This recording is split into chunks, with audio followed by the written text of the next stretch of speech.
Hi everyone, welcome back to another video. So in today's video, I'm installing our fuel line for our Velit gasoline heater that's going into our Transit van conversion. So in our case, we have a 2023 Transit. You can see underneath here, we have the extended length fuel tank, 31 gallons. So it's pretty long. Basically, we've been planning this for a while, just waiting for the weather to break a little bit. So the best advice on the gas tank portion of this is they do all have a connector on the top. Some vans come with a fuel line already. If you have a certain option package, there'll be a fuel line already coming down the side of the tank. Ours did not have that, but all Transits have a port for an optional fuel accessory on the tank. And it's got this little cover over it. It looks like this. It's just a cap. What you do to get this off, once you get the tank pulled down, is pull the yellow piece away, like this way. And then you see these little two squares on each side. You squeeze these together and just pop it straight off. Now the Velit heater came with two connectors. One is this one, which will fit our Transit. The other one is for a ProMaster. And one of these also fits a Sprinter. So they have all the popular vans covered. That's what you get in the kit. So in my case, I used a transmission jack and a board, and we ran the tank down to under a quarter of a tank. That way there's, around 5 gallons of gas left in it, so it's not that heavy. The tank is plastic, it's not that bad. Just put the jack up underneath it, and then there are, in our case, 4 13mm bolts that bolt these tank straps up to the frame. Just carefully take them out. It helps to have two people just in case the tank starts to shift, and then I just slowly let the jack out. So now that we are giving ourselves just enough access to reach up on top of the tank here, I was able to get that connector off. It's best to assemble the fuel line first. So what I'm going to do is I'm going to take this connector, put the hose on it, put a clamp on it, and then transfer the yellow clip over to this one from the Ford piece. Then we'll just reach up here and snap it in place, and we're done. The dip tube's in the tank. It's actually very easy. We're talking like a 10-minute job here. Then we'll jack the tank back up in place, take the weight off the straps, puts the bolts back in. Alright, so that just popped off and went on here. So I put this little extension piece that they give you. This is a metric size hose. I stopped by my local auto parts store and picked up this 3/16 hose. It's very close. It will fit on like the nylon gas tube that they give you, but it is not exact. It's a little too big to go on the fitting that goes on the tank. So I'm going to use this little extension. Then I'll probably go to this nylon hose. Alright, so this is kind of how the setup looks, ready to go on the tank. So this fuel line they include, it's nylon, it is rated for fuel. I looked it up, and nylon will resist any breakdown for a long time, just as good as any rubber line. So it's actually nice because you can kind of see when you start up the heater, fuel's moving through the line. And I won't use this everywhere, but to come down the first little bit on the side of the tank, I'll just go ahead and keep it. It is flexible enough. This is the fuel filter they give you. There is an arrow on it showing the direction of flow. So you just want to make sure you get it oriented the right way. And they recommend when you come out of the tank that you basically come down to like the lower portion of the tank, so with the fuel filter before the pump, and then the pump should be facing at an upward angle, kind of like a 45. That actually helps build pressure in the line. So you just want to come off the tank, come down, and then come back up. We'll have our fuel filter, a loop, and then the pump, and then it will go up to wherever you're going to put it in the van.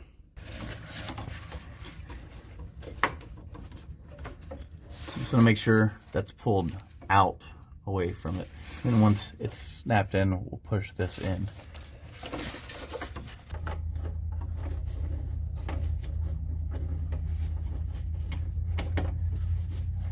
First thing we're gonna hear is a click when we put it down, like that. Double click. Then we're gonna snap in the yellow thing and then tug on it, make sure it doesn't come off. You can see this is basically what we want to see right here. And there's kind of room actually inside of this little, I'll probably run this under that strap. This strap just holds this little guard on the tank. And like I said, I'll put the fuel filter right in this region here. All right, so here's what it looks like. I've just got it zip tied to this wiring harness for now, and then it's capped off on the end, the rubber cap. And so it looks like a mess, but I'm planning out where this heater is going to go. So just give you a little perspective where we are in the build. We got a lot going on the driver's side here. So we're fitting a fridge, microwave, bathroom, and a seat right here. Under the seat is where we're going to put the heater. So instead of putting it in under the passenger seat like a lot of people do, I'm putting it here because I'm going to tee off the heater. There's going to be a vent pipe that runs through the wall, which will heat under the bed. It will keep the batteries and everything in that area nice and warm in the winter, and that heat will rise under the bed, keep the bed warm in the back of the van. And then the other vent will come through. There'll be like a little build out area right here, come through and blow into the van right here. So it should be a really good spot for the heater. Now, I just drilled a pilot hole through the bottom of the van to try to figure out how I was going to do this. Whether I want to take the exhaust straight through the side of the wall here or go down with it. It looks like it's going to work by going down through the bottom of the van and then out through the side. And you'll see what that looks like here in a second. The first thing I need to do is take this plate off of here and kind of lay it out on the ground here, kind of plan exactly where the heater is going to go.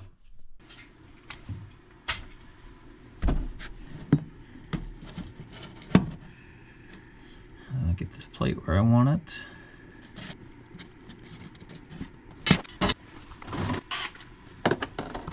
Use this 2 1/4 inch hole saw. We'll have to go all the way through the floor.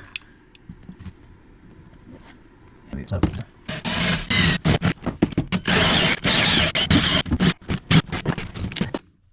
well, a little technical difficulty filming that, but got a couple holes drilled.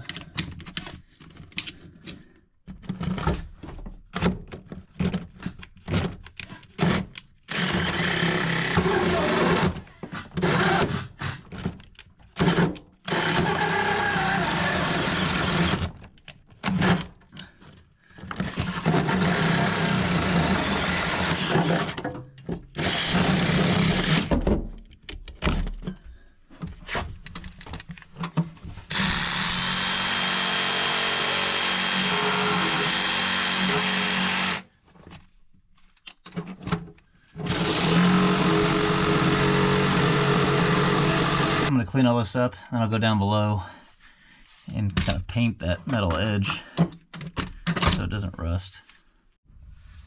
Alright, so here we are underneath. Just for reference, here's that fuel line.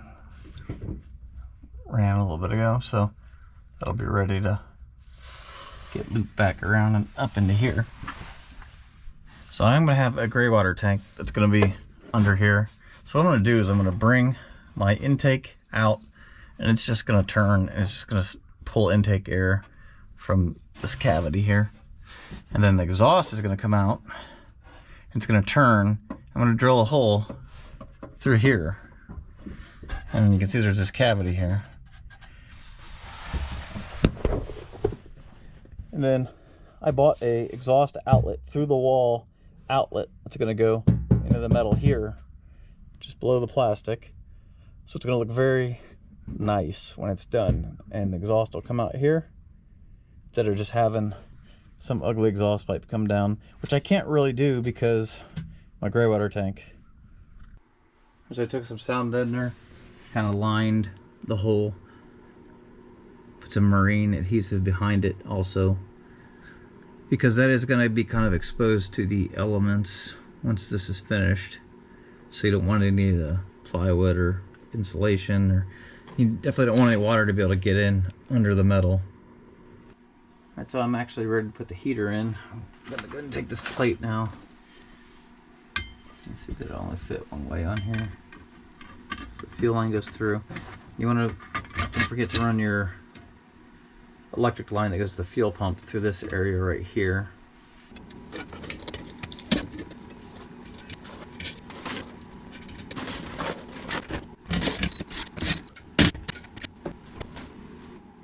So we're gonna get the exhaust and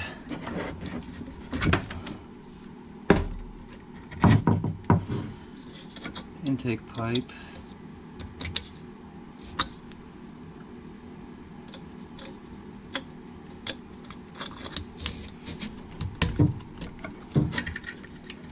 Fit on here. And we'll also get a fuel line fit on there too, just so we can get down below the level of the floor.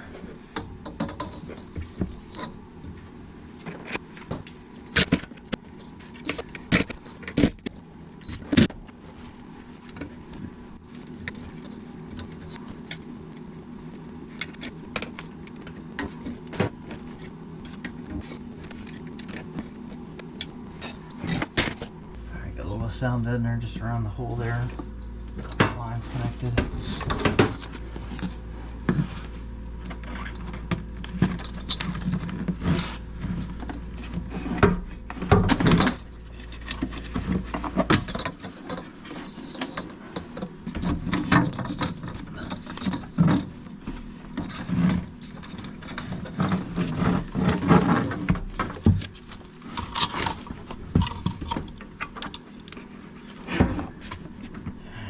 Push down in there, nothing's pinched.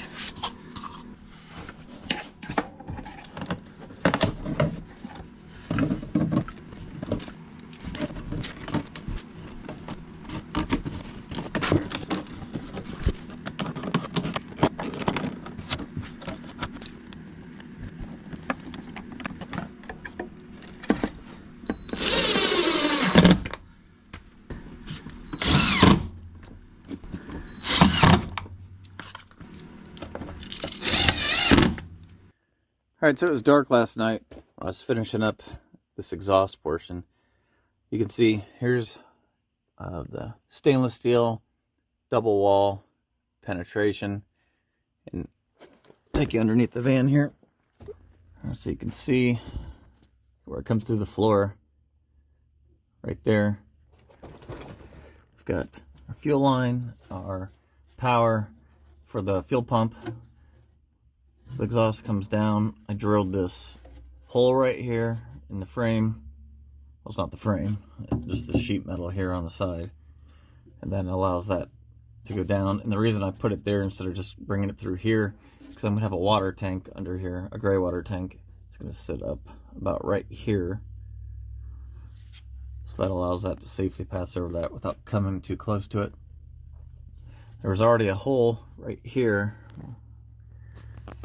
You can see, so I mounted the fresh air intake for the heater right here. There's a hole through this panel here that comes through a fuel line, transition to nylon, goes up and over.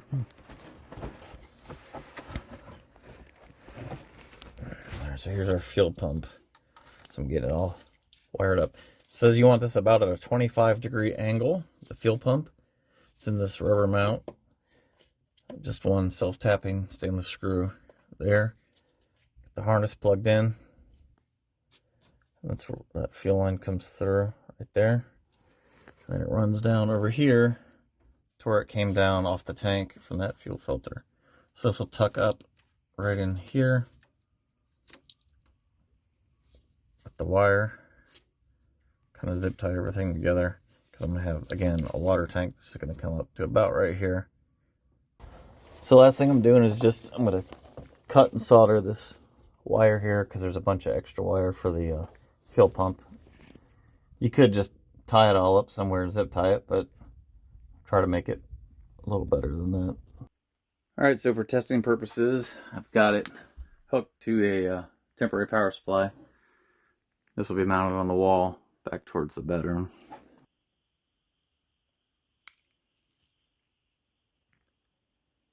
The fan starts spinning. Again, it doesn't look like that in person, the screen. It's just on camera.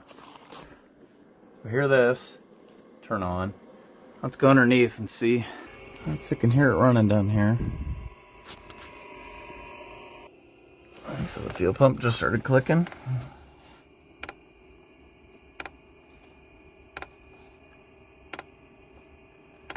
So what we're looking for is to see if we're pulling gasoline.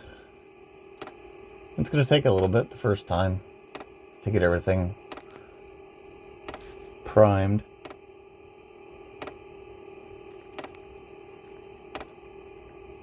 And if you're hooking this up to the factory dip tube, you also need to make sure you have, I believe it's over 1/3 of a tank of gas. I just saw some gas flow. So you can see there's a little bit of gas in the filter, but it's going to take a while to get this fuel line primed. So if the heater times out, like I think it just did, what we're going to do is we're going to go, and there's a mode to prime the pump. Alright, so on screen, arrow on, basically. So let's get over here. Quick. So we're going to prime the pump. Press and hold for 2 seconds. See, now you can hear it. This is press to stop. Let's get back underneath and watch the fuel.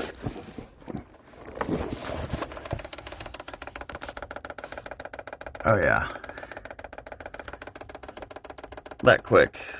It's primed, so let's go turn it off. Alright, so now we'll turn it back on.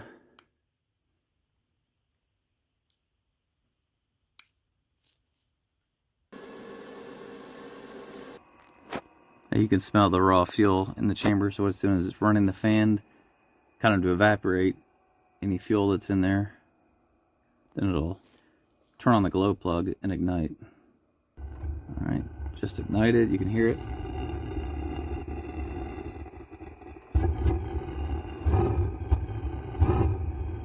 While we're sitting here listening to it rev up, in case any of you are wondering, obviously I did not use the included muffler. The one they included is a good muffler. It's not really that loud and I didn't have the space for it, so you're not going to hear it in the van at all. But just so you can hear.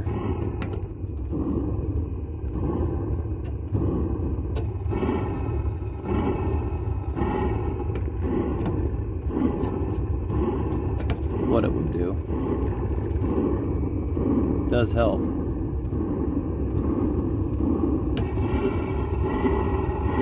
Alright, so there it is. It's fully up and running now. As high as it can go. So again, just a few feet away. It kind of sounds like an RV furnace would sound like running. Like a normal propane one. Again, the muffler does help.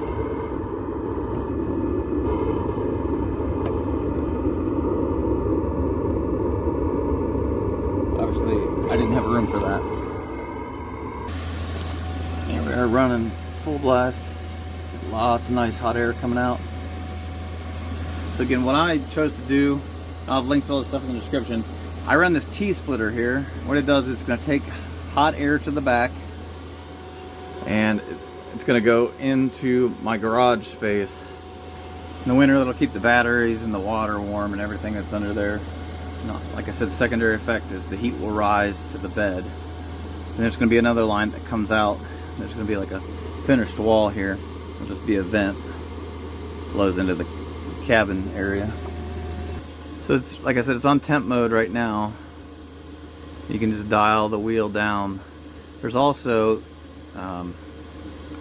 different modes. You can just, if you want, you can just put it in power mode where you just control the power. So it's like on low right now. So this thing will dial down. I can turn it all the way up to high.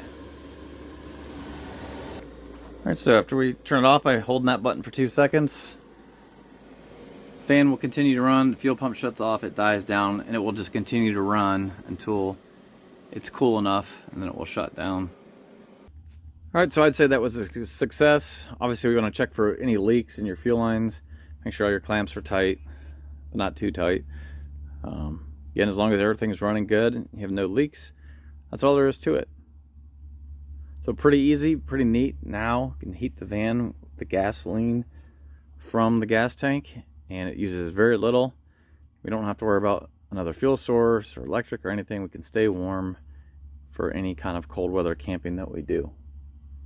Now again, just one thing to note, that Velit does say that if you're going to do a lot of camping over 5,000 feet, they do recommend using the optional dip tube that they include with the kit. I guess the difference is this one is actually smaller than the factory one. So we'll see. So the factory one does work good, but again, they recommend if you're over 5,000 feet that you use that one. So appreciate you coming along. Hopefully the video was helpful. Those of you who may be considering this a little more budget-friendly gasoline heater, it's basically a clone of an Espar. Looks like a Webasto. They're all pretty much the same thing. Runs good. It's affordable. Again, no affiliation. I'm just trying to save a few bucks on this, and other people have had some good reviews on it. So there you go. Be sure to leave a comment in the description. Be sure to like the video. Subscribe for more on this van build and many other topics. And until next time, we'll see you later.